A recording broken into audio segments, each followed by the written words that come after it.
until I found you. I was being incomplete. I've been had. I was sad and blue, but you made me feel. Yeah, you made me feel shiny and new, like a virgin. Touch for the very first time, like a virgin.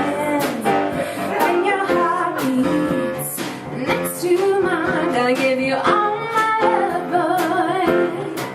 My fear is fading fast.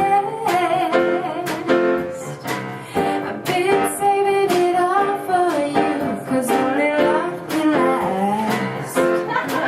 You're so fine and you're mine, made me strong. Yeah, you made me bold, 'cause you love hard out. Yeah, you love hard out. Well, we're scared and cold, like a virgin. Touch for the very first time.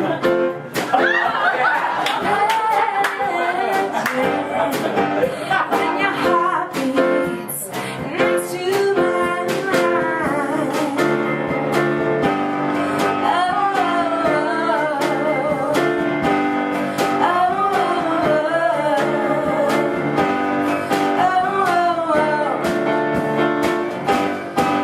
You're so fine and you're mine. I'll be yours till the end of time, 'cause you made me feel. Yeah, you made me feel I've got nothing to hide. Oh, like a virgin. Touch for the very first time, like a virgin.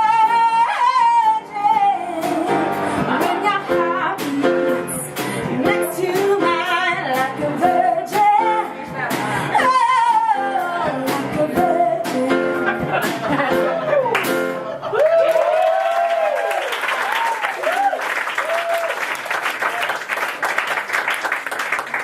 So while all this was going down, all I could do was think about my first boyfriend, Sebastian.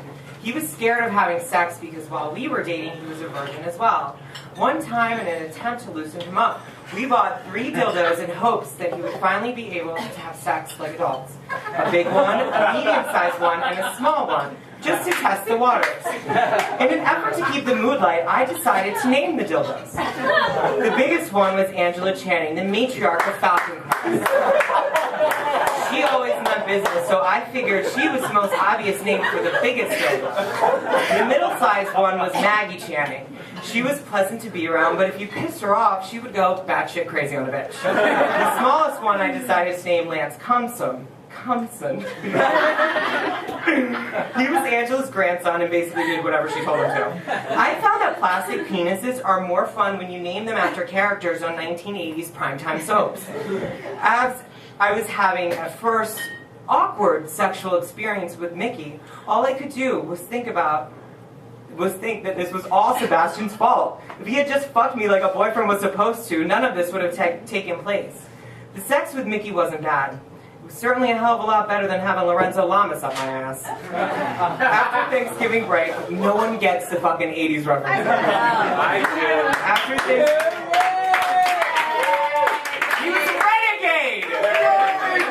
Jesus! After Thanksgiving break was over, I left Mickey and went back to New York to finish up school.